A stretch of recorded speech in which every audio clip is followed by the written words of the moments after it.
6 hari kemudian, Yesus membawa Petrus, Yakobus, dan Yohanes saudaranya, dan bersama-sama dengan mereka ia naik ke sebuah gunung yang tinggi. Di situ mereka sendiri saja. Lalu Yesus berubah rupa di depan mata mereka. Wajahnya bercahaya seperti matahari, dan pakaiannya menjadi putih bersinar seperti terang.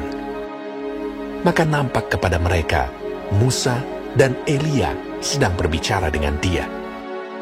Kata Petrus kepada Yesus, Tuhan, betapa bahagianya kami berada di tempat ini.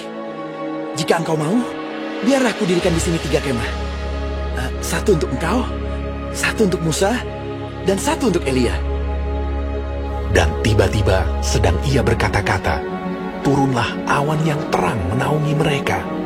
Dan dari dalam awan itu terdengar suara yang berkata, Inilah anak yang kukasihi. Kepadanya lah aku berkenan. Dengarkanlah dia. Mendengar itu, tersungkurlah murid-muridnya, dan mereka sangat ketakutan. Lalu Yesus datang kepada mereka dan menyentuh mereka sambil berkata, Berdirilah, jangan takut. Dan ketika mereka mengangkat kepala, mereka tidak melihat seorang pun kecuali Yesus seorang diri. Pada waktu mereka turun dari gunung itu, Yesus berpesan kepada mereka, Jangan kamu ceritakan penglihatan itu kepada seorang pun, sebelum Anak Manusia dibangkitkan dari antara orang mati. Lalu murid-muridnya bertanya kepadanya, Kalau demikian, mengapa ahli-ahli Taurat berkata bahwa Elia harus datang dahulu? Jawab Yesus, Memang, Elia akan datang dan memulihkan segala sesuatu. Dan aku berkata kepadamu, Elia sudah datang. Tetapi orang tidak mengenal dia dan memperlakukannya menurut kehendak mereka. Demikian juga Anak Manusia akan menderita oleh mereka. pada waktu itu mengertilah murid-murid Yesus bahwa ia berbicara tentang Yohanes Pembaptis.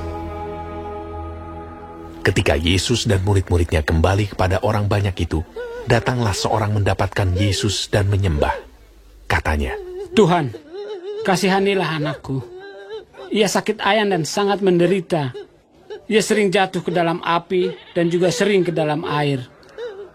Aku sudah membawanya kepada murid-muridmu, tetapi mereka tidak dapat menyembuhkannya.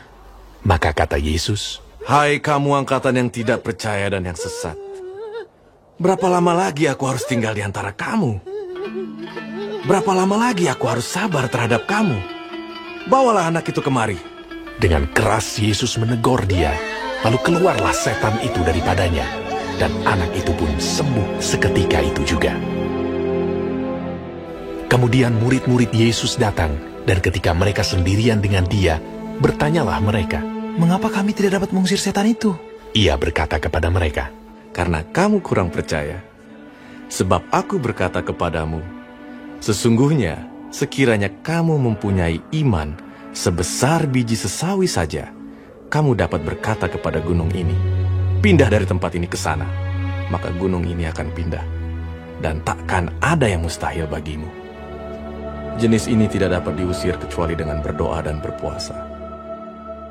pada waktu Yesus dan murid-muridnya bersama-sama di Galilea, ia berkata kepada mereka, Anak Manusia akan diserahkan ke dalam tangan manusia, dan mereka akan membunuh dia.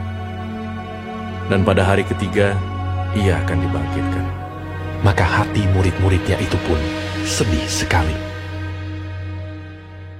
Ketika Yesus dan murid-muridnya tiba di Kapernaum, datanglah pemungut bea bait Allah kepada Petrus dan berkata, Apakah gurumu tidak membayar bea 2 dirham itu?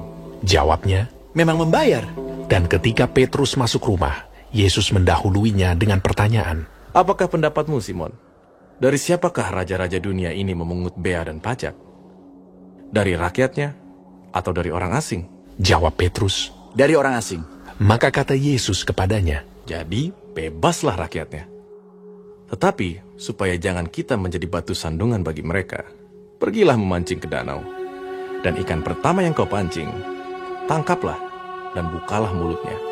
Maka engkau akan menemukan mata uang 4 dirham di dalamnya. Ambillah itu dan bayarkanlah kepada mereka, bagiku dan bagimu juga.